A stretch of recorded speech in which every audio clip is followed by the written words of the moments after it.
বর্তমান সময়ের সামাজিক যোগাযোগ মাধ্যম মানুষের দৈনন্দিন জীবনের অবিচ্ছেদ্য অংশে পরিণত হয়েছে। তবে এটি আর কেবল মতবিনিময়ের প্ল্যাটফর্ম নয়, ক্রমেই তা বিভাজন, বিদ্বেষ এবং সহিংসতা ছড়ানোর শক্তিশালী মাধ্যমে রূপ নিয়েছে।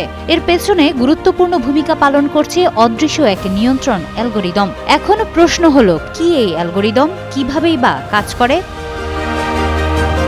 অ্যালগরিদম হলো এক ধরনের কম্পিউটার প্রোগ্রাম যা ব্যবহারকারীর পছন্দ, আগ্রহ ও আচরণ বিশ্লেষণ করে এটি নির্দিষ্ট ধরনের কন্টেন্ট সামনে তুলে ধরে। বিশেষজ্ঞদের মতে, অ্যালগরিদম নির্ভর সামাজিক যোগাযোগ মাধ্যম এখন জ্ঞানের জানালা খুলে দিচ্ছে না, বরং তৈরি করছে দেওয়াল, যা ধীরে ধীরে মানুষের চিন্তা, অনুভূতি ও আচরণ প্রভাবিত করছে।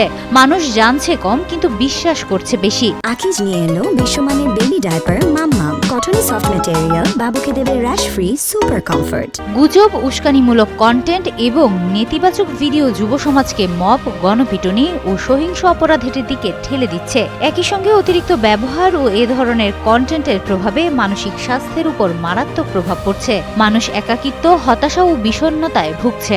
বিশ্লেষকরা সতর্ক করছেন, অ্যালগরিদম ভিত্তিক কন্টেন্টের অপ্রতিরোধী বিস্তার ভবিষ্যৎ প্রজন্মের জন্য সামাজিক ও বৈপ্লবিক বিপর্যয়ের কারণ হতে পারে।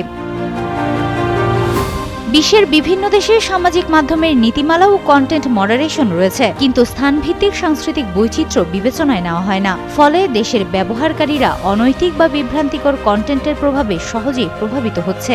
এই প্রেক্ষাপটে প্রয়োজন দীর্ঘমেয়াদী নীতি, ডিজিটাল লিটারেসি বৃদ্ধি এবং প্রযুক্তিগত সক্ষমতা, যাতে সোশ্যাল মিডিয়া নাগরিকের জন্য ইতিবাচক, নিরাপদ এবং সচেতন যোগাযোগের জায়গা হিসেবে কাজ করতে পারে।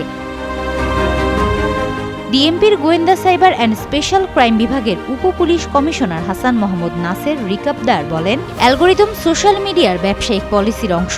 এটি নিয়ন্ত্রণে কারো সরাসরি হাত নেই। তবে কন্টেন্ট সম্পর্কে মানুষকে আরও সচেতন হতে হবে এবং সত্য মিথ্যা যাচাই করে বিশ্বাস করতে হবে। হিমাতুল জান্নাত, যুগান্তর নিউজ।